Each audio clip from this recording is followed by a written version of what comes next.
मेरे बजट स्वीकार करने के बाद 1 अप्रैल 2021 से हो सकती थी। माननीय मुख्यमंत्री जी ने हर मर्यादा को लांघते हुए फरवरी के मध्य में इसकी शुरुआत कर दी। मैंने प्रश्न उठाया है 45-46 दिन तक इस माँ कैंटीन का पैसा कहाँ से आया, ये डाइवर्शन कैसे हुआ, ये इतना बड़ा घोटाला कैसे होने दिया गया, इसके कौन दोषी। सबसे बड़ी चिंता और चिंतन मुझे तब होता है जब राज्य के मुख्य सचिव द्विवेदी जी को बुलाता हूँ, एसीएस होम गोपालिका को बुलाता हूँ, वो तो मोम की गुड़िया है, उनके साथ विचार विमर्श का कोई नेता नहीं निकलता। बिना मुख्यमंत्री के निर्देश की उनकी जबान तक नहीं खुलती।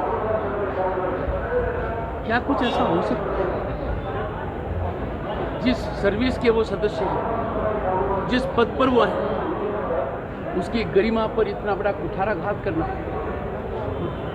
आवड़ा म्युनिसिपल कॉरपोरेशन के बिल के बारे में सरकार से कुछ जानकारी मांगी है। सरकार ने संपूर्ण जानकारी नहीं दी। जिन महत्वपूर्ण बिंदुओं पर मैंने जानकारी मांगी उसको नज़रअंदाज कर दिया। इस प्रकार के विभाजन के लिए ये अति आवश्यक है कि जनता के ऑब्जेक्शंस को सुना जाए और वो सुनवाई का अधिकार राज्य सरकार का है। राज्य सरकार ने ऐसा नहीं किया, ऐसा कोई कागज मेरे समक्ष प्रस्तुत नहीं किया गया। बाकी कई मुद्दे मैंने उठाए हैं। जब भी सरकार वो जानकारी मुझे देगी, भारतीय संविधान के अनुच्छेद 200 के अनुसार मैं कार्रवाई करूंगा। मेरा काम सरकार को मजबूती देना है। मेरा काम सरकार के हर कार्य को बढ़ोतरी करना है, और वो तभी संभव है जब सरकार कानून के हिसाब से काम करे, संविधान के अनुरूप काम करे।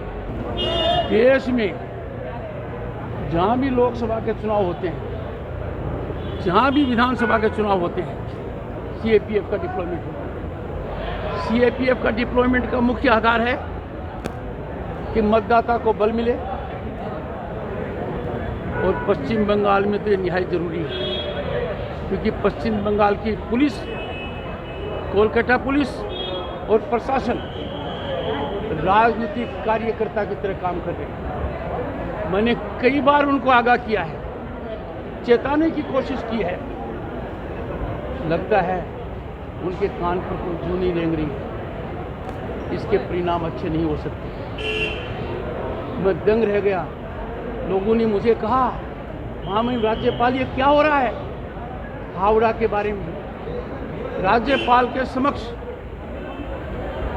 मैं पुरजोर से कह रहा हूं, राज्यपाल के समक्ष कोई कागज, कोई पत्रावली, कोई डिस्कशन, कोई विवेचन हावड़ा म्युनिसिपैलिटी के विभाजन का और बाली के क्रिएशन का नहीं आया है। और जो बिल मेरे समक्ष आया है, जिसके बारे में मुझे आप लोगों के माध्यम से पता लगा है, और उच्च न्यायालय के निर्णय में भी 5 पेज पर यह दर्शाया गया है कि मैंने उस बिल को असेंट दे दी। पराकाष्ठा है झूठ की। उच्च न्यायालय जैसी संस्था के समक्ष राज्य का वरिष्ठ वक्ता, अधिवक्ता, महाधिवक्ता ये बयान दे दे कि राज्यपाल ने बिल पर साइन कर दिया, गलत। विधानसभा के अध्यक्ष को अपना आचरण मर्यादित रखना चाहिए। वो अपने अधिकार और उत्तरदायित्व दोनों से अनभिज्ञ। जब 2 बार विधानसभा में गया और संविधान के तहत अभिभाषण दिया, दोनों बार मुझे इमरजेंसी की याद आई, क्योंकि दोनों बार मेरा अभिभाषण ब्लैकआउट किया गया। जब विधानसभा गया, पहली बार निरीक्षण करने, जानकारी प्राप्त करने ताले लगे नहीं। जितनी जानकारी विधानसभा अध्यक्ष से मांगी गई है, आज तक एक भी उपलब्ध नहीं कराई गई है।